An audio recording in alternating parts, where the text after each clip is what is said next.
Hey, how's it going, everybody? Welcome back to the channel. And so for today's video, basically a slight rant regarding Pixels by Google. And one of the things that is pretty apparent when it comes into the world of Android, if we are to talk about Android versus iPhone, the competition has really slowed down. And it's not about the almost similar likenesses of both operating systems, but I mean like a race between companies, just like any good race between any other company, right? McDonald's to Burger King, Pizza Hut to Domino's, that type of thing, right? Like, both are pretty good at what they do, and there's a lot of similarities between the two, but they still have a rivalry going on. And again, rivalry and competition, right? That's it. The competitiveness in all of it drives for better things for consumers. Now, in the last year, about a year and a half, almost 2 years, Google has finally came out and attacked Apple and their iPhone, right? When the Pixel 3a launched, they talked about Night Sight. They had ad campaigns talking about Phone X, which obviously was, a direct to the iPhone 10 or 10s, and compared the photos on that versus Night Sight on the Pixel 3s, the Pixel 3a. And it was a bit exciting to see competition like that. However, Google, it's like they're passive aggressive. They want to go after Apple, but then they kind of back up a little bit. They kind of back off. And I really wish Google wouldn't do that. Like, yes, in the world of Android, there's a lot of competition going on over there, especially over features, gimmicky features, and things like that, right? Samsung versus LG versus Huawei versus Xiaomi versus, whatever it is out there. New Mobile, all these companies are competing for customers, for dollars, and they're competing with what their phone can do that the other phone can't do, and really they're just going off of gimmicky features and things like that. Google needs to take itself out of that competition, okay? Let Samsung and everyone else have that. That would be my opinion. Let them have it. Why battle in that sphere when the biggest prize would be is to go right after Apple, right after their iPhone? I mean, that's what it is. See, when it comes to the Pixel phones, that's what comes to mind when it comes to the Pixel, right? Like, a lot of people have faith that Samsung will be the one to just go head to head with the iPhone and Apple, and it looks to be that way, as Samsung is creating an ecosystem almost similar to the ecosystem that Apple has along with their iPhone, their iPads, and etc. But when Google finally brought out their hardware after acquiring HTC's development team, everyone's mindset was the Pixels are going to go right after the iPhone. The Pixels are going to be what is on the Android side as the iPhone is on the Apple side of things. We really didn't get that. I mean, we kind of did, honestly. I mean, like, the Pixel 3, probably one of the best phones ever released when it comes to the Pixel devices and the flagship ones, right? The Pixel 3a, best mid-ranger, even considered best mid-ranger today. And that's a really big sign that Google really needs to pay attention to.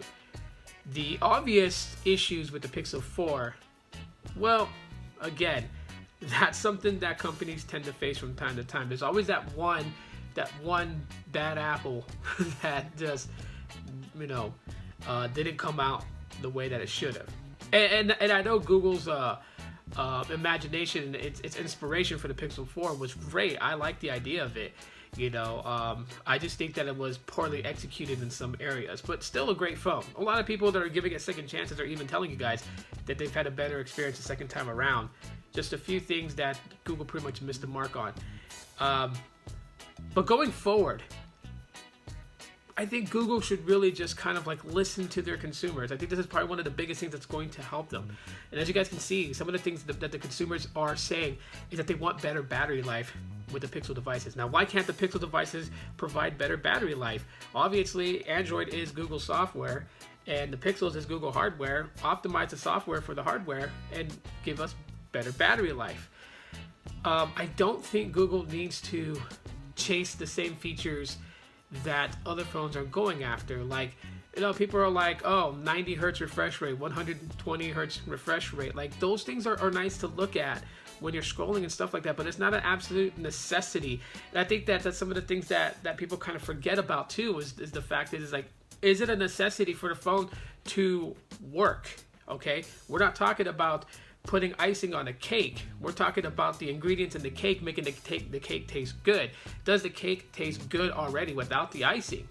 And I think that's what stock Android is, right? It's not trying. It shouldn't try. It should never conform and try to, you know, kind of blow smoke up our keisters with these features and gimmicky features that I would consider to be the icing on the cake, and worry more about just making that cake, the flavor of the cake, taste good. And stock Android is pretty much it. I love the Pixel 3. I love stock Android on this. I don't care what people can say, because obviously the best part about Android is that if you don't like the way stock Android looks, put a launcher on it and change its look, and you're golden. But I like stock Android. I don't really think they should do anything different or add anything to it. I just don't. What I do think they need to do is kind of break this curse that looms over Pixel devices. And that curse is that when Pixel devices come out, they're buggy. There's issue after issue after issue after issue. The thing about Pixel devices is that when they come out, they're not so great, but they get better over time. After update after update after update, it just tends to get better. And I think that Google should really have these things going good right out the gate, you know, head off to the races, ahead of the pack, you know, up against, Apple's iPhone, and just trailing it to the finish line and see who crosses it. Like, I would really love to see Google stop being passive aggressive and just be aggressive in the race of the market to have the best phone of the year, right? I think that's the end line goal. Have the best phone of the year, okay? I think a lot of consumers will appreciate it. I think a lot of consumers will kind of back off Google as far as ripping them apart for every little thing. Because if Google tries to stay in this pool where it wants to compete against other Android devices, then yes, it's being killed off by its own allies. OnePlus and doing tremendous things with their phones. Samsung continuing to do good things with their phones. When you're in that pool and you're all on the same side, but you're also fighting against each other, it's a war that the captain can actually be thrown off the ship. Mutiny, in other words. But if you're actually going to compete against your competition, the iPhone, I think that's where it really relies. Right now the iPhone 11 and 11 Pros are getting great raves about their video capabilities and their photo taking abilities currently at this point. While the Pixel 4 still holds top for still photos, doesn't do so well with videos. Then of course everyone making the grand thing about, oh, double take is here, and yes, while people will sit there and say that the Samsung Galaxy S4 was able to do where you record with both the rear and front camera simultaneously, there are other phones that were able to do it. The fact is that now with better technology, better camera sensors, the iPhone 11 and 11 Pro, they're actually doing it. And I think this is something that, if Google wants to name its device Pixel, then all fields doing with photography and videography should be covered. Okay. Besides keeping it stock Android and being good with it, they also do need to follow through and compete, like fully compete against the iPhone. And I think that the whole outlook on Pixel devices from consumers who just don't really care too much about mobile tech, but just care about having a good phone, to the nerdy, geeky ravers like myself, will appreciate the Pixels and see it in an entirely different limelight. It's just, they just gotta stop being passive aggressive. But anyways, that is my thoughts for today's rant.